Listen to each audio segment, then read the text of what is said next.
I usually say Friday because typically I do our privacy chat on Friday. But today, since we have a timely release of some fabulous new work, a report, an infographic, and a great opportunity to have a discussion. So change your channel from that TikTok hearing, which I think is still going on and has been the source of lots of debate and discussion. Obviously, super important. But we're going to talk about something I think equally important. Not a stretch to say that the stakes of getting open banking or open finance right are of potential huge consequence. Joining me, Jules Polonetsky, CEO of the Future Privacy Forum. But joining me are two of our team, Zoe Strickland, who's a senior fellow. Zoe has a long career, had a long career in banking, in retail, in government, as chief privacy at health, as chief privacy officer of a wide range of major institutions. So we're delighted to have somebody who's really been deep on these issues and has been working with a number of our stakeholders in helping us get smart and think through and helping government regulators and other stakeholders who are interested in how this develops and how we can make sense of it. Daniel Barrick is one of the key members of our team, works on a whole range of issues from AR, VR to open banking to so many other areas. And he and Zoe run our open banking working group. I have here on my phone, let's see if I can show it without divulging all my limited financial information. But I have a classic example of the kinds of apps and services that are intended to be more widely available. I have Mint. And Mint has warned me that my spending in 2023, well, I am over budget on alcohol and bars, which is, I guess, sort of embarrassing. It's just I'm studying wine, and I'm good, like a lot of my fellow geeks here, at being book smart. Like, show us written stuff, we study it, we can do fine on tests. There's a tasting component, and I'm not actually I'm spitting it out because I've got to taste and analyze and discuss. So it tells me I'm over budget on alcohol, but don't worry, it's educational purposes only. I've had abnormally high spend on home improvement.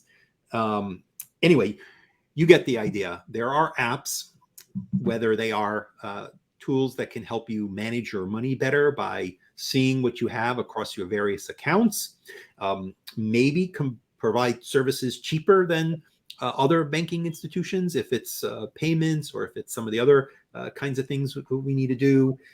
There's a wide range of companies that see value and have been providing consumers services, but often by asking for your password and then logging in and scraping the data and then putting it out. And anyone who's used these knows that, every time I log in, there's like 3 things that are disconnected and I've got to reconnect them. So, there's been demand both from consumers and from the market. Advocates often who are worried about high banking fees or want more competition often see the value in opening up the market. Maybe an app will warn me before I get hit with an overdraft fee. Maybe it'll warn me that I've got a low balance. All of these different services, banks are increasingly actually providing them, directly. But clearly, there are always going to be unique companies or services that might let us send money to people back in our home country or whatever the case is. The privacy issues are obvious, but regulators around the world, in Europe, in the US, in almost every jurisdiction, have been advancing laws or policies to require that those big central banking institutions are more open, but making sure that privacy and security are protected. Wow, that's pretty tough, right? Some app is going to get access to my bank account and a bank has to let it happen, but privacy and security. A lot of questions. Who's responsible when bad stuff happens? I'm going to call my bank. They're there. they've got a branch. The fintech might disappear. The bank, I don't know, some of them may not want competition. Others are open to the idea of competition, might even want to be providing these services on themselves, but don't want to have your data and your money perhaps be at risk. So global challenge, certainly lots of equities for opening up the system, having more competition, certainly privacy risk. We thought understanding this better would be the first thing we needed to do, right? Who are the players? Where does the data go? And if we're all on the same page about how it technically works, then we, banks, fintechs, advocates, policymakers, can do a better job at figuring out the right ways to balance the security, the privacy, the access. So Daniel's going to start. Let's pull up first this really phenomenal infographic that you and Zoe and the team put together, and walk us through what actually happens in this pretty complicated chain of events. Sure. Thank you so much, Jules. And it's really wonderful to speak with you and Zoe about this very timely issue. I'm going to take a step back and first situate ourselves within open banking by defining what open banking actually is, as some people may not know that. So open banking refers to a data ecosystem in which data providers send personal financial data to companies at a customer's direction in order to provide that customer with new products and services. Examples of these products and services include things like, as Jules said, peer-to-peer payments, wealth management, and tax filing. There are four main actors in the open banking ecosystem, and these are customers, data providers, data recipients, and data access platforms, which are sometimes also called data aggregators. Customers are you, me, Jules, to go back to his example, who want a digital financial service. Data providers are entities like banks, card issuers, and also credit unions that hold customer financial data. Then you have data recipients.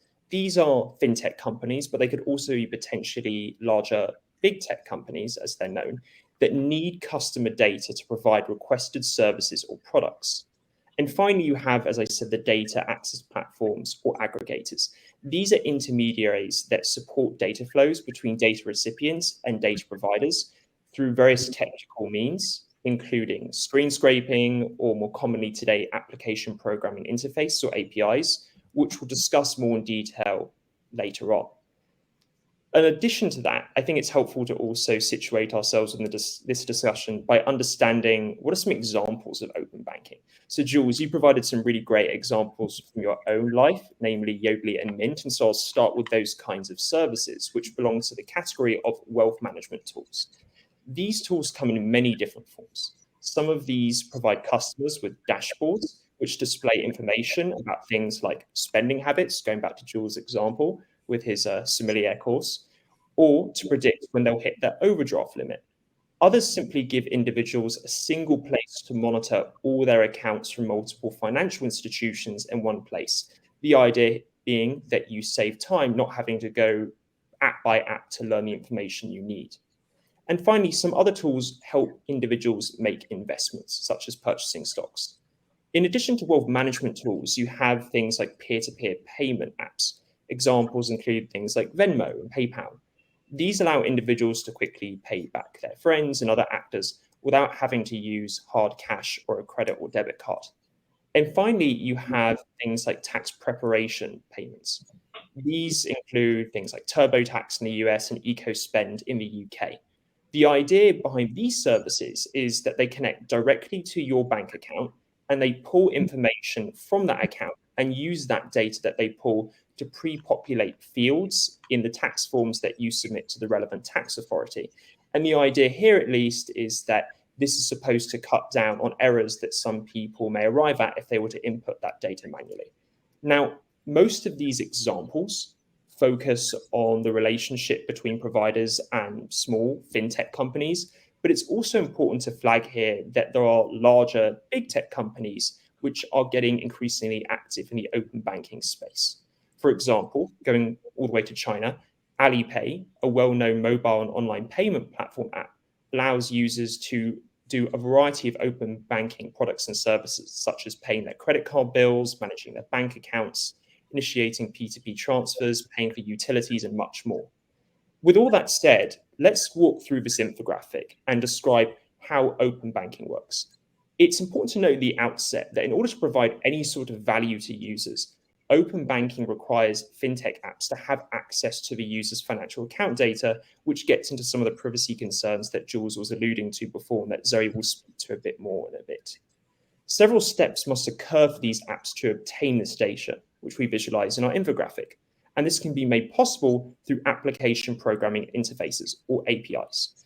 For those that do not know, APIs are a set of codes and protocols that allow different applications to communicate with one another. Open APIs are at the crux of open banking, and these refer to standards that at a minimum are typically publicly available and facilitate the exchange of data between data providers and recipients. Relevant here is the work of the Financial Data Exchange in the US, which Zoe will, I'm sure, talk about later. The first step in open banking, at least in the US, is for the customer to request that a company provide a service such as online payments, wealth management tools, or tax services like those I just described. The customer then initiates a connection between the recipient and the provider of data. If the customer initiates the service from the recipient's interface, they are then redirected by the data access platform to the provider's interface in order to authenticate their identity and authorize the sharing of their data to the recipient. And this takes us to step 2 as visualized in the infographic. Once the customer is redirected to the data provider to authenticate their identity, providers can employ many different authentication methods, ranging from password logins to biometric authentication, to ensure that the person is who they claim to be. Often, customers navigate these windows with ease. However, sometimes confusing interface issues can arise, namely when there is a difference between the design of an authentication page and the pages for normal services and functions. And this can deter some customers from going through their open banking transaction. Moving on to step 3, assuming that authorization does not pose any issue and the person proves that they are who they say to be, the customer will authorize the data provider to send data to the recipient.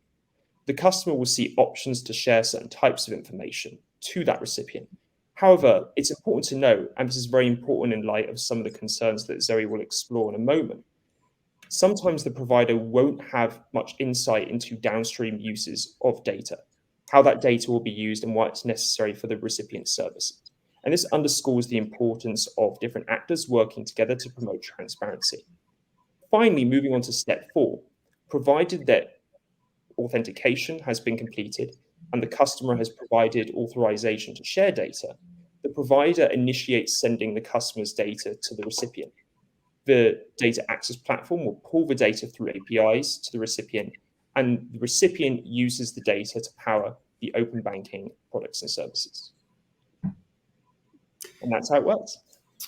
Thank you for that overview, Daniel. Let me just tell you, if you're looking at this deck now and you're like, I want this, all of our stuff is released subject to a license that lets you use it as long as you credit us for it for free. So do download it and enjoy it.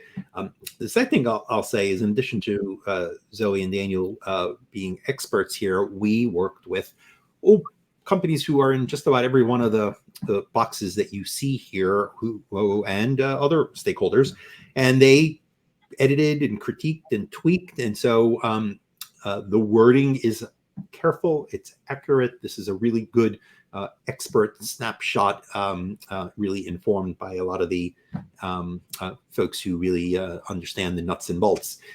So Daniel made it look very smooth and easy, and it all works nicely, except there are actually some real significant pain points, both policy and practical. And Zoe, you're going to tell us about them. Yeah, thank you. And definitely right off the bat, folks, please make sure that you put any questions in the comment boxes. We'd love to hear from you. I'm very grateful to the work with FPF and our working group that represented companies across the spectrum, and our deep learning across the space, including internationally over the last couple of years. The infographic is really a high-level depiction of the transaction flows and pain points of the consumer experience. Our deeper comments are also included in our response to the CFPB proposal that's preceding a 1033 rulemaking, and there were a lot of comments there submitted by lots of associations and consumer groups. So we're going to talk about the infographic as well as some of those sort of deeper activities, and definitely welcome people to look at those as well. So I think a little bit to what Jules said and Daniel alluded to, there's sort of the direct things that you can see in terms of pain points, and there are other things that are behind the surface that are equally as important. And so I'll talk about a little bit of those at a high level. I often say that open banking is almost the best business case for data portability of any I've seen, which, as we know, is a developing individual right and area of focus for policymakers, which is people should be able to have their data where they want it. In particular, open banking, those sort of key privacy concepts around transparency and control, absolutely. We want the consumer to understand what's happening and to drive the bus. That's what it's all about. And so general consensus around opt-in. But thereafter, there are still some areas that still have some lack of clarity around that are pretty important. Like, well, who gives the notice? There's a lot of players that they have relationships with. And so some of the notice come from one party or another one from another party, and is there overlap, and who's accountable for that? And then what sort of choices should really be expected? There's everything from the party that should provide the data, receive the data, what types of data, uses of data, secondary uses of data, duration, frequency of access, how long retention. So a lot of questions about, how do you tee up what you would like the consumer to make decisions about. Another example in terms of the direct experience is in customer service, which is they have questions about their account, want to retrieve data, and who do they call, and digital authentication has to go back and forth between the parties, and how long does that take, and how accurate is it? There's also questions around things that are happening behind the scenes. So secondary uses of data. Okay, now these companies have the data. Can they do other things with it? And this has been an age-old vexing question in privacy forever, because I think everyone understands the issue, at least those of us who are working in this space. But it's always hard to define, well, what is a secondary use, and what triggers it, and how and when do you engage the consumer to get that consent? We spent a lot of time in FPF thinking through that in this specific example, and provided some thoughts around how would you define that. I do think when you just say expectations, like, well, do expectations change, particularly somewhere like this activity, which is so consumer directed. Another example of something behind the scenes is around terminations and data retrieval, and retention. So either the individual doesn't want the data to be held forever, or they want to terminate the service. How and when do they ask the data to be deleted? And there might be an expectation that the data is all deleted. And meanwhile, there might be a question of who actually has the data. They may have legal obligations to hold the data. So that part of it that feels like a control issue is not yet fully vetted and fully established. So more transparency and more thought needs to happen in that space. In addition to the privacy issues, there are security issues too. And some of the main points that come up is, how are each of the parties having appropriate security programs and safeguards? After all, we're talking about people's financial data, very sensitive, and their money, and access to their money. So it's very important, not to have improper data flows, payment flows, data breaches. So, what do people's security programs look like? Again, reflecting different regulatory schemes that they might be under. And a very relevant area in this space relates to, and I think Jules referred to it, the different methodologies that people can use to have these data transfers happen. The model here is around APIs, which is software driven, which is a more secure way to do it. The consumer doesn't have to provide his credentials, and it's pretty well considered. But there have been an avenue of doing this, which is called screen scraping, which involves, and it's a sort of faster way to accomplish it. The consumer provides their login credentials to the data aggregator access platform, who can then go onto the website and pull the information and do whatever services that the consumer asks for. But it's not a, and in the rulemaking, the CFPB specifically raised questions about it. It's got a lot of privacy and security concerns with it. I'll touch on a few, Daniel. I know you want to talk about a couple. Primarily, you're talking about a third party having access to your login. So they can go in and they can act as you. And right after that, that's obviously a problematic practice and one that we often teach people: don't give your passwords out. But there are also very specific examples, like, well, how do you know what data they're taking? How's data minimization work? How long are they keeping the data? What sort of data security happens there? Because it might destabilize the website. They might think it's a malicious actor. So there's a lot of specific issues as well associated with it. I do think it's just a question of time, and globally, APIs are now pretty much mandated in the jurisdictions that have it. But it is a question about, okay, what does that transition look like? And Daniel, I know you want to talk about, this was a real question that got raised in terms of what does the future look like and how do we move to that future? So just to think about some questions, and then Daniel, let's jump in, right? So obviously we all know that when we log into high security type locations like banks and so forth, if we're logging in from a different country using a different browser, we might get challenged for, additional information of verification or the like, because, legitimately the bank says, hey, this is odd. Maybe this is a hacker, right? And so clearly, if I give my password away, first of all, do we want people giving their banking password to, like, all kinds of apps? But then number two, we expect that bank, and again, I get annoyed when the apps I do use constantly are not like, man, I have to keep updating and doing a text message when I want, Mint or some of the other things, just like giving me, information across all of my accounts. But I also understand that on the other side, on the financial institution side, who is this that is pinging and, requesting information? Do I know who they are? And what if they change, something, they roll out a new service and so on and so forth, right? And the app may tell me that it does these things, but when I approve it to maybe an intermediary like Plaid or somebody, or to the bank, who's saying to me what is going to be done with the data? And are they matching all of the expectations of that third party? And what if, every day Mint rolls out like new features, and they're kind of useful. I got one now, and if you can see this here, this says fees have cost me $3 in the past 3 months. Now, I guess that's not a lot, but I'm like, wait, why am I paying fees? What fees? Did I overpay? And if I click go to fees, it's going to go and pull up and show me where I've paid some fees. Now, they didn't have that feature, and they added it, and I guess it's fine, right? Because, like I said, go alert me to this stuff. But some other feature might be maybe marketing to me or something, a mortgage, because, hey, we see your interest rate is high or low. Who and where did I give permission at what chain of communication? And so clearly lots of interesting complexities.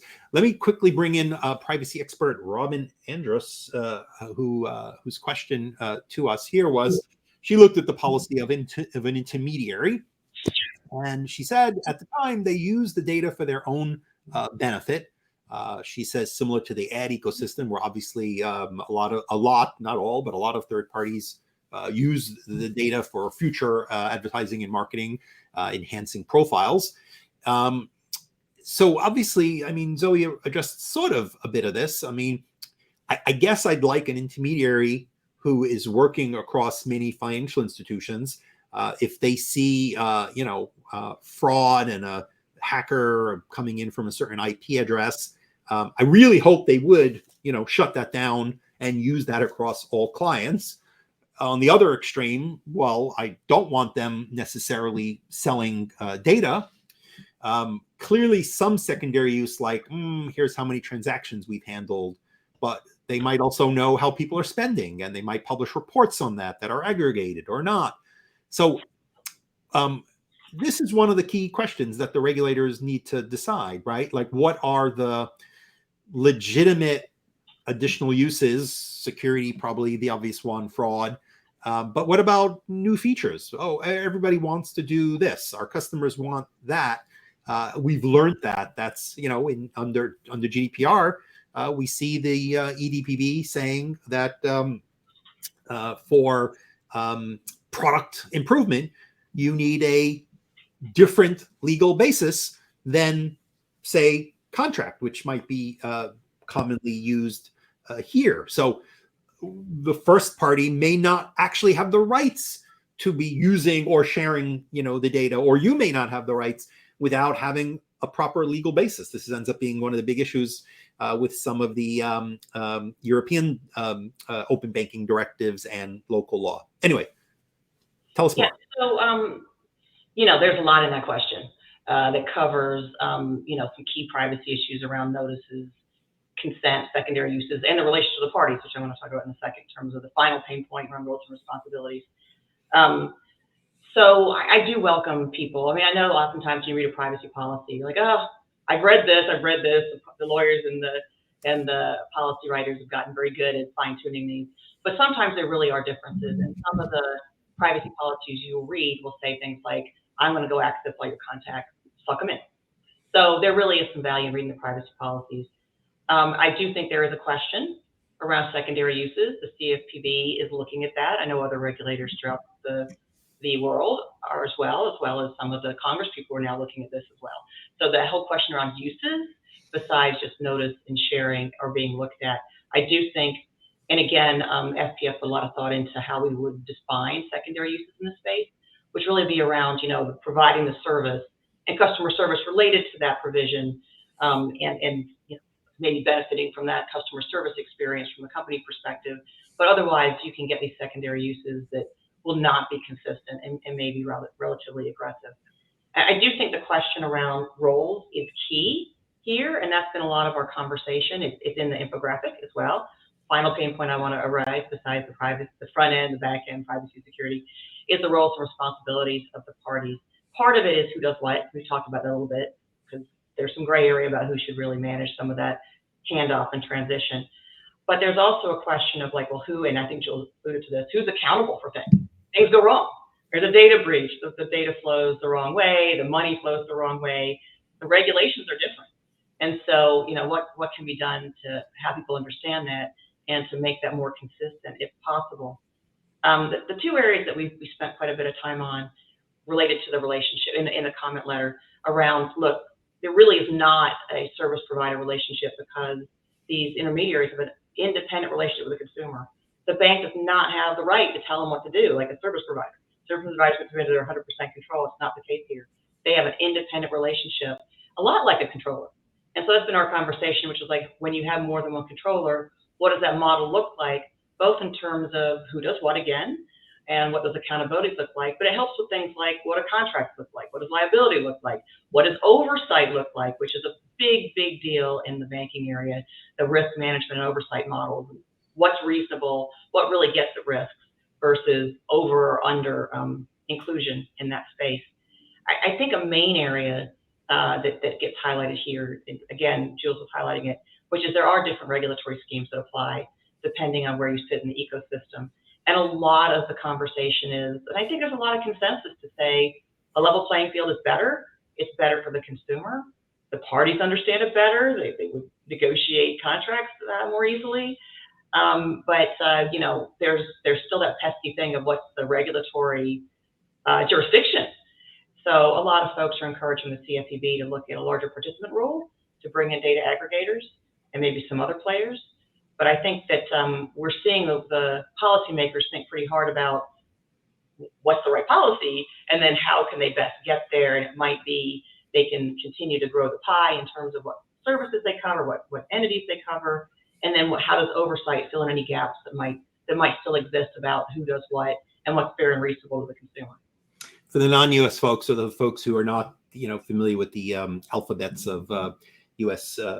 Regulators, the CFPB is a agency that was created post some of the banking reforms to kind of create a dedicated enforcer focused on many of these consumer financial. It's the Consumer Financial Protection Board, outside of sort of the general banking regulators who have a stake in issues, here as well, but whose main goal is more things like how do we make sure banks don't fail, the integrity of the system, and that sort of thing. CFPB has a very kind of clear mission in sort of filling that gap. And as the team indicated, they have legislation that, in addition to empowering them to enforce against misuses of data by financial institutions, they specifically have a mandate to do rules to facilitate this access plus privacy. The current commissioner, Rohit Chopra, a former FTC commissioner, a former protege of Senator Warren, a well-known progressive activist, consumer-driven leader with a mission. I like him very much. He came to Israel with us some time ago and spoke at a number of programs we were running there for a global privacy and security community. He's certainly a bit more aggressive and sort of skeptical about data uses than me, but I respect him for having a mission. And his mission is to get this right for consumers, but he has publicly expressed some concerns. And Zoe mentioned, it's not just fintech apps. It could be global tech companies. It could be other major banks. And his goal is, what's the point of this? Innovation? No, that's interesting, but I'm not in the innovation business. I'm in the business of protecting consumers and ensuring that there is good competition. And so if major institutions, the biggest of all, technology companies, as has happened in some jurisdictions, including China, as was mentioned, if it's just another service that the biggest players offer, is that going to do it? Now, obviously, they are there and they might compete and lower fees, but is that so?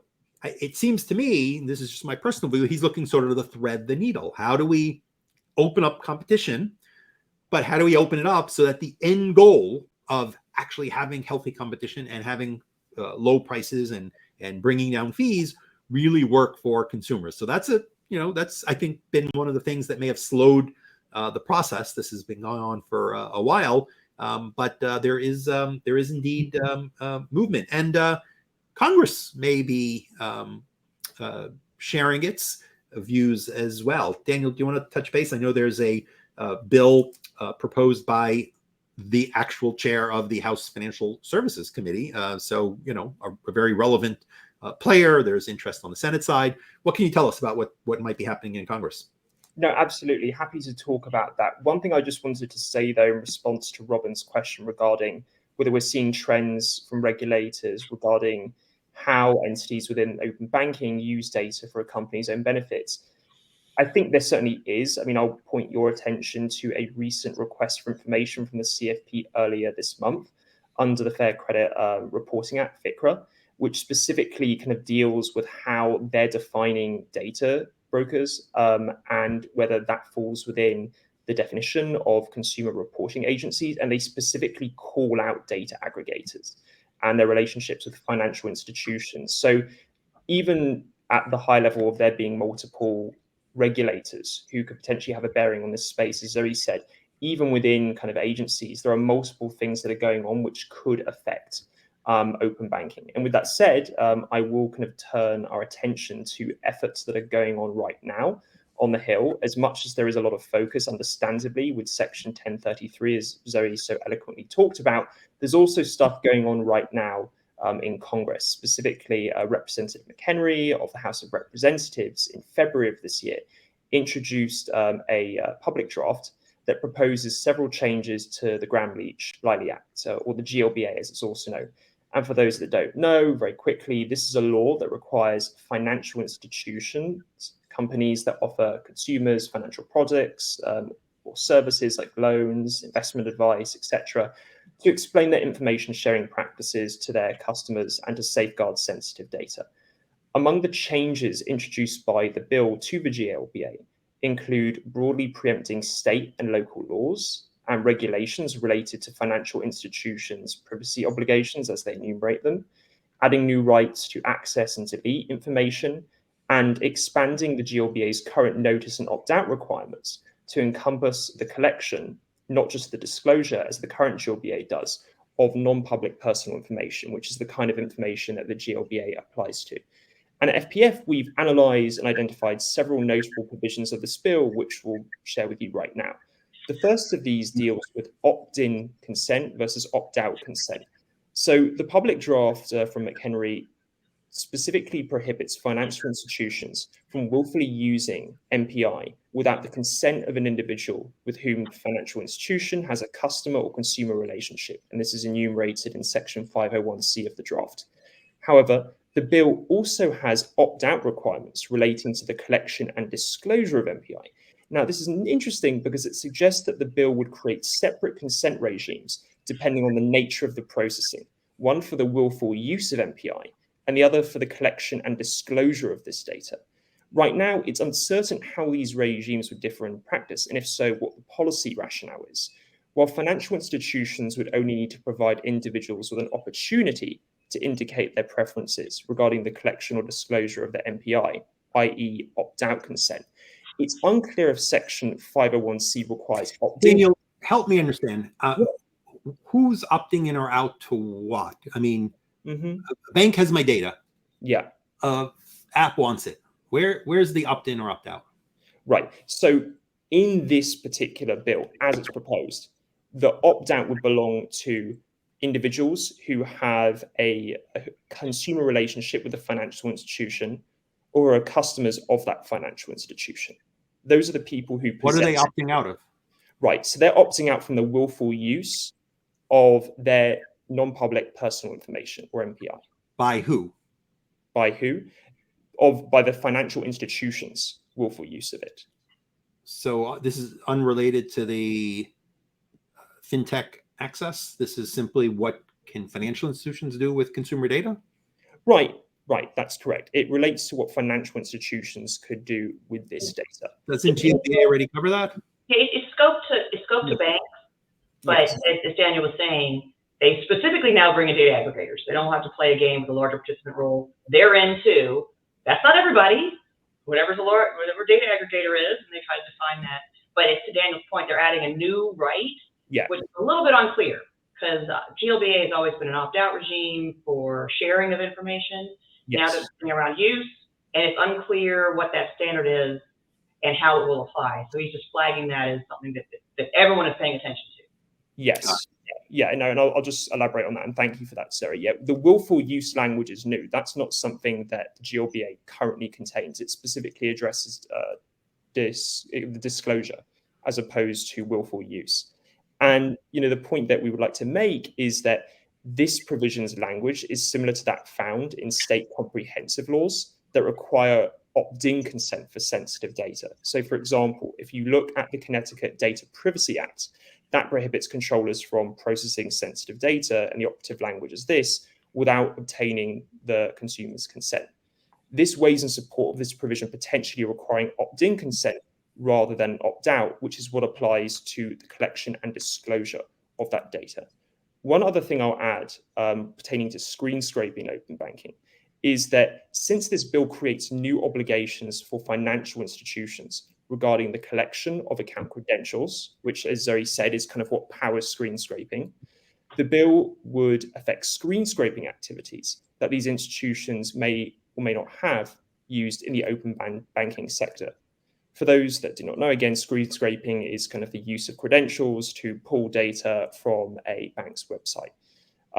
However, the effects of these provisions in the McHenry bill may be muted by efforts of some in the US open banking ecosystem to move away from screen scraping due to some of the security and privacy risks that Zoe flagged. I'll add on to some things that Zoe mentioned, in addition to some of the kind of just plain security risks of sharing your password and username with someone else. There also are some who say that another issue posed by screen scraping is the inaccurate collection of data. So in essence, for context, screen scraping depends on scripts, knowing exactly what they are reading and where on each individual bank's website. However, if the website's layout changes, the script won't know what data they're harvesting, and the resulting data could therefore be accurate, which could lead to a bad outcome for the app's users. So that's something that's also important to keep in mind with respect to screen scraping. And one thing I'll flag, as Zoe pointed out, is there is activity under Section 1033 for the rulemaking that she described that may implicate the practice of screen scraping and its continued viability. I do think it is true that there's an industry movement, and I think there's no counter push in terms of APIs are better than screen scraping. It's just for some folks, they want to have some time and some thresholds and, some backstop. So it's a question of how quickly does it move. And I think most folks who are in that camp would say, hey, look, it'd be fine if Congress made it even harder to do it.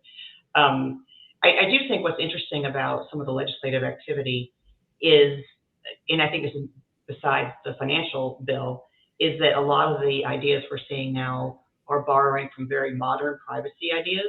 These individual rights, data use, data portability, they weren't in some of the longer standing laws. And I also think it's interesting that there is now potentially some interest in the financial sector exclusively.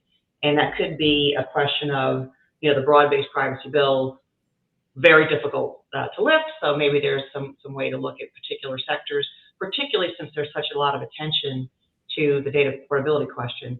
And so a lot of the questions that are being asked for both policymakers, folks in the Hill and in industry and consumer groups, which is how do these things fit together? So if Congress is going to look at these bills, you've got 1033 rulemaking, which has to happen under law. How do they individually? They've got a lot of different players that they're impacting. How do those different activities legislatively and rulemaking fit together? And how does that impact the players? And I think, Deanna, you raised some question about FCRA as well. So there are other statutes that people are looking at a little harder to say, how are some of these more modern concepts impacting these industries and how do they intersect with each other? Zoe, Alexander Franchilli says, when was the last GLBA enforcement? You dealt with GLBA enforcement in your banking days. I don't track it closely. Is there a concern that there aren't that many enforcement actions, or what's the world look like on the enforcement side?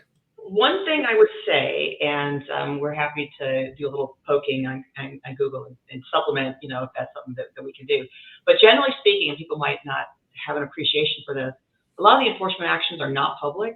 They're not FTC type actions. The CFPB tends to be more public, so they will get out there and thank you if you're doing something wrong. But a lot of them, there's a lot of exams, and they will reach an agreement with a bank about something that they think is an inadequate practice, something to be improved, that doesn't go public. And the bank has to make all sorts of changes over, they look a lot like a consent decree. You got X number of years to make X number of changes. We're going to oversee you and often oversee you very closely and painfully to make sure you're doing it correctly. So I think that there's both that public aspect, but be aware that there's a lot of oversight and a lot of exams and a lot of attention to the bank business practices. And that includes in the open banking space.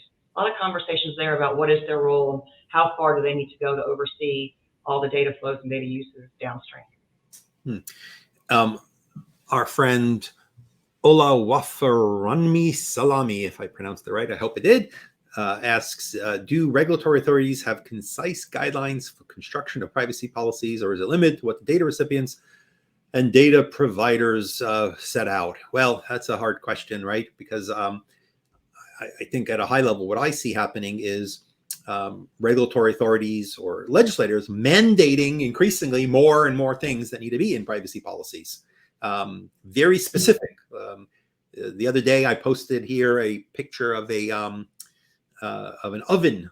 We were looking for a new oven, and while my spouse did the hard work talking to the salespeople about options and so forth, I played with the smart ovens, and I got a California privacy notice. I don't live in California, but because California says, here's what must be in your notice, and it must say, California, here are your California privacy rights, rather than risk not giving the notice to me looking at an oven in a shop, or even doing it generically, right? This company could be providing the California rights about, opt out of sale of data to everybody, but it can't say, we give everybody these rights. It has to say, California residents, you get this right. So I was like, I don't know opt out of my stove, like it was a microwave. I don't know what the microwave is going to be doing. Who's it going to be sending data to? But and like, what buttons do I need to push on the keypad?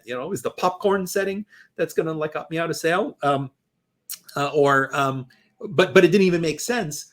So I don't know that we see regulators giving the end day, here's what like a good policy looks like. Rather, we see them telling us the key things that need to be in a policy. And then, oh, by the way, do it in a way that is understandable to users. Oh, and by the way, if teens can access your product, it better be understandable to them as well. So I think they're making it harder in their desire to, have lots of disclosures. Particularly a problem, I think, in the open banking context, where we're talking about maybe, a pop-up saying to me, hey, such and such company wants your data. Is it approved, by a company that doesn't even know what the uses are, right? It's your bank kind of getting a request from an intermediary saying, hey, some fintech app wants the data. Do you want to let it go? So I don't know. Am I right that it seems like it's getting harder as the space is getting smaller and the complexity is getting bigger? Yeah, it's funny, right? Because another one of those longstanding privacy issues, which is how do you have transparency while avoiding oversaturation? And they want it to be simple, succinct, clear, understandable at a grade level, but then no details should be left out. And so how do you do that? Are there links, or layers, or blah, blah, blah? And then when you have different parties giving different aspects of it, it makes it more tricky. So that's sort of the general backdrop of the problem that's relevant to open banking as well. But specifically, there have been some movements, either globally or the CFPB proposed, well, maybe there should be a certification and a disclosure of a certain sort that has all these sort of elements in it. And so there's some idea that maybe a model form could be helpful as long as it's flexible and not too doctrinaire, and sort of the same things you hear about, don't make it overly prescriptive. And one of the things, I gave a presentation at FTX last year, said besides the fact everyone wants to do notices for open banking, and maybe they're drip notices around just secondary uses and retrieval and how long you're going to keep the data, so it's not even just one dual point. But then you think about that, and then you think about, well, all these other notices that exist as well that the people who are in that space might not be aware of. The California privacy notice, their FTC general online privacy policy notice, their GLB notice, their HIPAA notice, whatever the case may be. So not only are there notices specific to this particular area, but there's these sort of general ones that are required for either sectors or digitally or broad-based privacy policy requirements. So I think it's a great question. There's that general tension as well as that, okay, if we want to mandate things, how far down do we go? I remember one time we had to resend all the notices to a particular state because the font was wrong. I'm like, okay, well, let's do it again. People get another notice.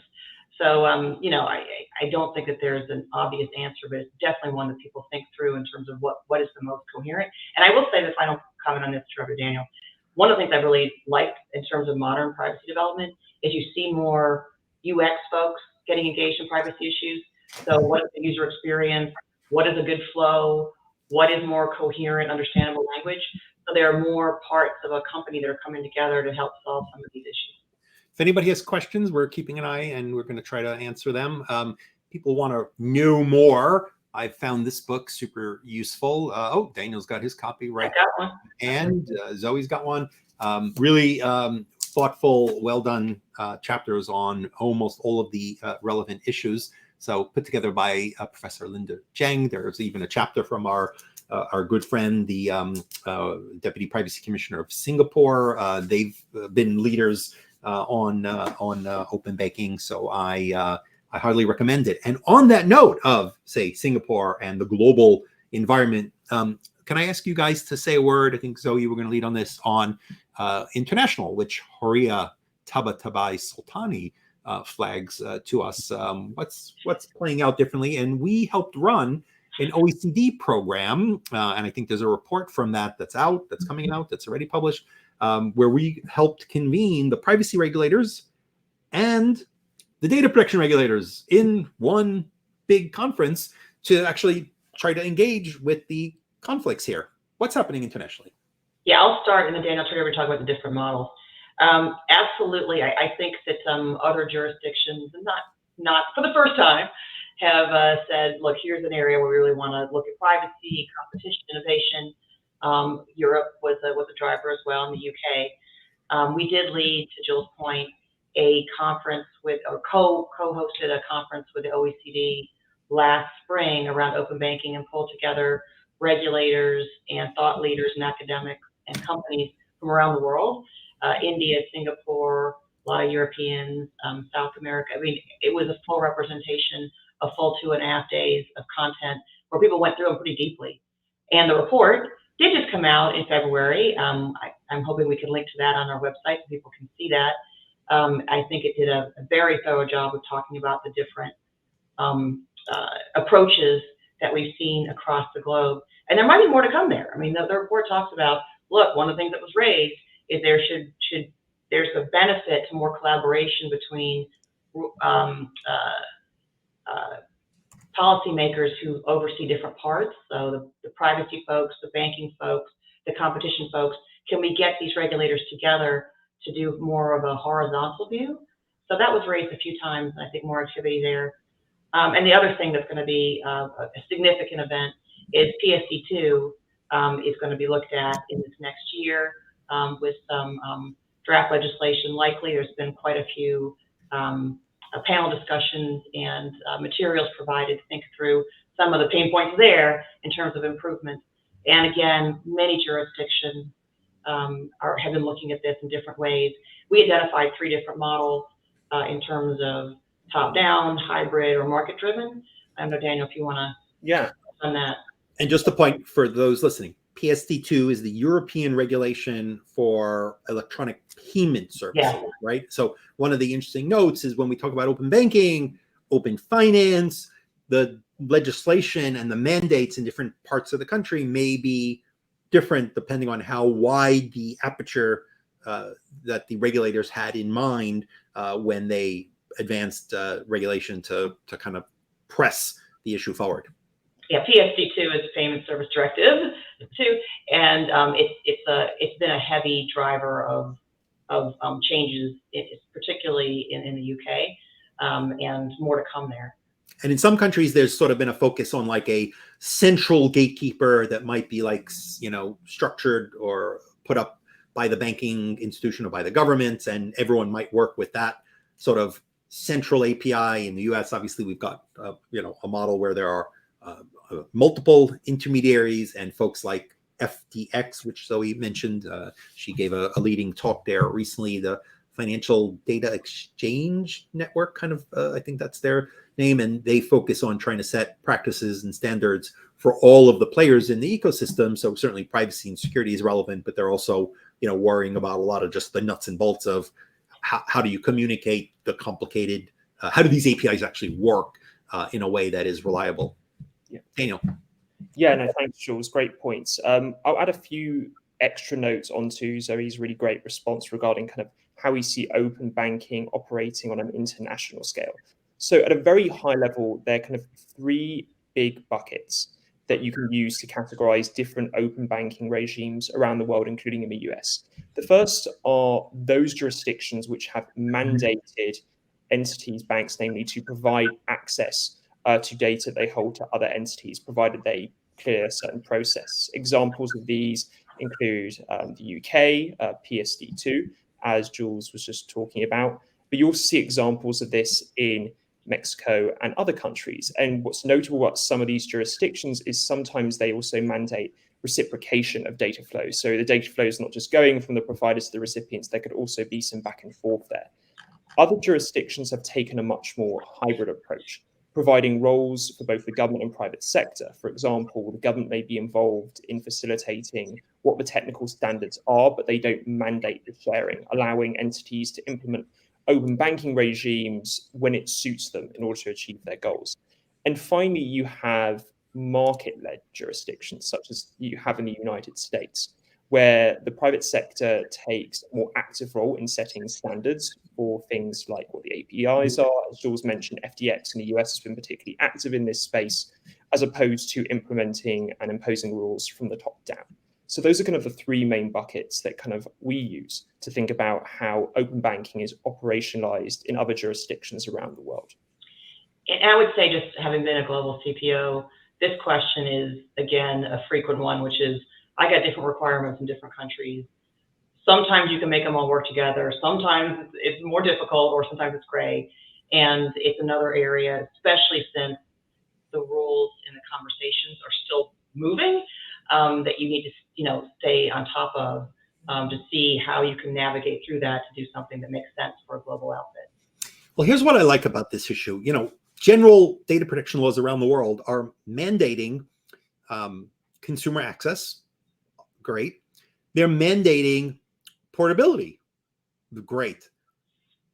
But as we see, wow, portability is not just something you mandate. You've got controllers who have responsibilities to hold and protect data. And now another regulator comes along and says, oh, you have an obligation to let the consumer easily download and transfer the data, including in a machine readable format. Wait, what? How usable? What permissions go along with that? What if the third party is making the request on behalf of the consumer? There's a data transfer project that's frankly just a couple of the big tech companies that have been working for years simply on something like, how do I take my photos from Facebook to Google? Right? Because, I'd like to take my Spotify playlist maybe and move it elsewhere, but some other company might have a completely different standard for how it uses a playlist. What if I want to take it from Spotify to my TV, which, can play music? So the blunt idea that portability, we want it, super. But the huge complexity, and so at least in open banking, we're grappling with these tensions now. It's a portability, mechanism, but recognizing that I don't want to download my financial records and upload them to another bank. I mean, sometimes I do. Often I want to be able to hit a button that says this goes there, and of course I want them to be able to use it. But that means some metadata has got to come along, and maybe what about we didn't really get deep into, for instance, I've got my money at my bank, but they're doing my credit score. They're doing all kinds of services. Well, if I scrape it, I probably can pull it out. But does that mean every extra value thing that some institution does that I might be paying extra for even automatically then goes to the next party who just gets the advantage of that because you were able to access it, but that was sort of an additional value-added service. So there are so many hard, important issues that are business competition, that are privacy, security. And here, at least we have, in the CFPB, since they have both a privacy kind of jurisdiction and they have this mandate to make it happen, we see the internal conflict, which is what should be happening. And in a lot of other jurisdictions, the regulator regulated on the banking side and said, oh, and of course, comply with GDPR, comply with data protection law. And the data protection regulator is like, yeah, well, about that. And, we're seeing it a little bit now with the EU AI Act, right? Here's all these mandates, or, platforms have to share data, or, and by the way, of course, subject to GDPR. And the data protection regulator is like, no, actually, I don't think that's allowed or doable, even based on, the kind of consent that might be in mind. So increasingly, data protection is clashing with other important rights and freedoms that we want to see happen, data used for all kinds of other societal purposes. And it really requires collaboration across those domains, either between those kind of parallel regulators or in one regulator who has the jurisdiction. Obviously, in places where there's an independent DPA, I guess we want collaboration. But again, independent authorities and authorities that are government agencies, even if they have privacy jurisdiction, how do they work together? Complicated issues. Regulators are talking about this, and we are part of that conversation. Thank you, Zoe Strickland. Thank you, Daniel Barrick. Thank you to the FPF comms team behind the scenes making this happen.